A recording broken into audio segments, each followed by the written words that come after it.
are you doing? What? You do not take pictures of me! Look what you're doing. Right! Look what you're doing, kid!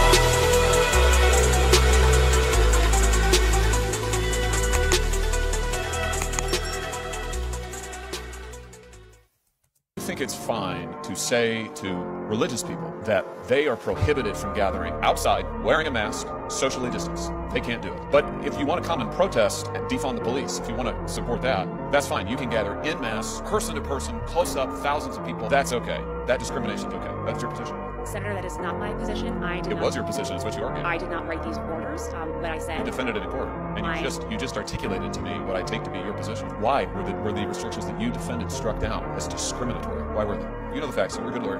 Why'd you lose? Senator. Oh, come on, Judge. Don't make me do this. You want me to go through it for you? You lost because Mayor Bowser was going to mass protests herself personally with thousands of people. At the same time she was doing that, she was prohibiting churches, religious people, from gathering socially distanced outside wearing masks. Oh man, I remember that. There was whole controversies about it. Like, yeah, what was that, by the way? Like, but of course, well, we know what it was. It was blatant hypocrisy. Like, oh, we can do whatever we want because we feel we're on the right side of history, but we feel that your group's on the wrong side of history, so we're gonna suppress and limit what you can do. So I'm like, we know what they did, but it's like, that's crazy that nobody talks about that more. Good man, good man for bringing that up. Cause like people try to say, oh, religion, like religion is this and it's oppressive and it should always be it's bad thing. But it's like no, other ideologies are actually worse in practice. I want to get my lip pierced, honey. You are not mature enough to make that decision. Now come on, it's time for your hormone therapy. Oh, you devious. To be fair, they are pushing for that. They are pushing for we call it medical. That's what they call it, medical care on the youth. And all I'm gonna say is, brother, man, that's no bueno. Ask a transgender activist to explain even the basic premise of the movement is they'll immediately say, well, who cares? Why are you so obsessed with this? I'm not obsessed with this. I'm not the one who started sending men into the women's bathroom and taking away their trophies and castrating kids. I'm perfectly happy with the way things have worked for thousands of years. It is the transgender activists who are trying to upend everything. And so I think it is at least my right to ask the question, okay, what is the premise of your movement? But they always deflect from that. They always withdraw from the debate. They always try to change the subject because there is no answer. So you ask me, well, what's the purpose of, why do you even care? What's the purpose of knowing someone's biological sex? Well, for starters, because we have civil rights specifically for women in the United States. We have special bathrooms for women. We have special sports leagues for women. We have all sorts of special places and rights and privileges. And there are for women that are not for men. So if now some men, people who at the very least appear to be men, are claiming a right to go into those women's bathrooms, then we either have to abolish all of the special rights and privileges that have existed for women for all of human history and are enshrined in our law, or they need to explain to me how those men are actually women. And they can't do the latter, and I'm not willing to do the former, and I don't think women across this country are willing to do the former, even if a few people have been so ideologically blinded that they would give into this kind of an absurdity. And even if you don't believe half of what he's saying, like, at the very least, the premise, it brings into question to how we have to recategorize certain privileges and certain structures that were designed inherently to defend and protect the purity, the innocence, and prioritize women specifically. So yeah, yeah, just based. A replication of my husband's penis with his ashes in it that I have slowly been spreading around the gathering, and he's here. Yeah. Oh, that's horrifying. I beg you, there's not a few times where I hear something that no words, just no words. With no one ever saying anything that you don't agree with or like. I want people to stop saying that joke's offensive. Yeah. I want them to start saying I found it offensive. Because that's all it is. You're just telling me how you feel about it. Yeah. There's nothing intrinsically offensive about this joke. It's trying to make I'm offended sound important. Yeah. It's no different to saying I've got a pain in my leg. Yeah. But I believe you. Yeah. But there's nothing to do with me. Yeah, but you shouldn't hurt people's feelings. Well, you can if their feelings are wrong. Yeah. You know, if you don't like the facts, don't change the facts, change the feelings. Yeah. So you don't have to pay the jungle. Yeah. You can just grow up there and have a laugh about it. This is the end result. Because ultimately, when you defeat an oppressor as the oppressed, and then, unfortunately, in the ways you defeated your oppressor, you learn to interpret, okay, this is how I cope and deal with oppressors. So therefore, when I feel I'm being oppressed, even if I'm not being oppressed, I'm going to use these very tools and tactics I use to defeat and subdue that entity on whoever I feel is oppressing me. And I'm like, it begins to become something that, in the end, it's like Megatron. If everyone's seen Transformers, it's like Megatron. It's like when you see him coming up in the comics or in some of his original or some of his origins, it's basically, hey, he was the oppressed, and the oppressed has become the oppressor because they said no more.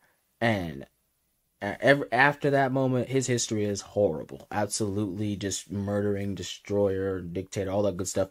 And I'm not saying anybody turns into Megatron, but that same way you learn through how you broke out of oppression, so that you can't, like, the cope or the bridge from, okay, these tactics are no longer necessary, so therefore now we move into the future of this new playing field.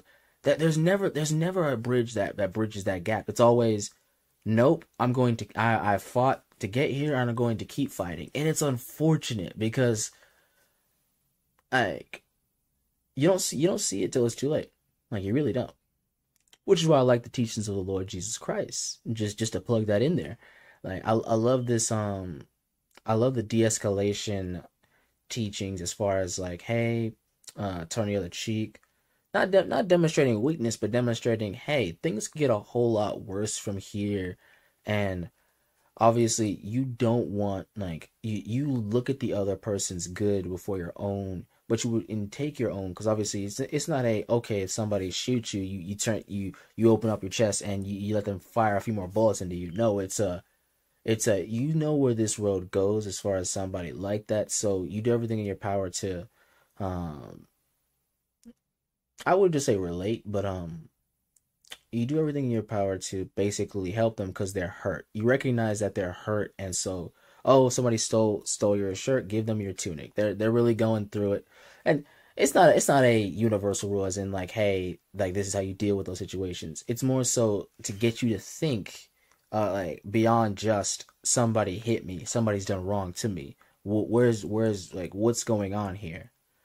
Can obviously use discretion because, like you just said, I'm not coming to abolish the law, but I've come to fulfill it. So obviously, the law of Moses, eye for an eye. You can go to the cops and you can obviously sue that person for stealing from you or hitting you. So obviously, an eye for an eye, like, because the law was brought before the judges. Therefore, the judges demonstrated the eye for an eye principle, laying it down on the person who did the wrong. So yes, these rules are still in place. And I love the way they cohesively work with one another. Like, the more you understand of it, like, I guess more so certain aspects of the Jewish culture. But I'm going on a tangent. Basically, I love Christ's teachings because it invokes a lot of, like, love for the other person instead of I need to settle the issue myself with my own hands. Like, everybody needs to be woke. And you can talk about if you're the wokest or woker, but just stay more that woke laugh than is less definitely woke. not going to help her. Yeah. Like, what is with her laughing to herself? She's crazy. Hey, you do not! What are you doing? What? Hey, You do not take pictures of me! look what you're doing. Right! Look what you're doing, kid! What? Yeah, we're not a violent, non-aggressive group. We just want society to accept us the way we are. And then they go nuts when you put a camera in their face. You know what woke means? It means you're a loser. Everything woke. Trump just being based. Everything woke. I'm sorry. It's true. Everything woke turns to shit, okay?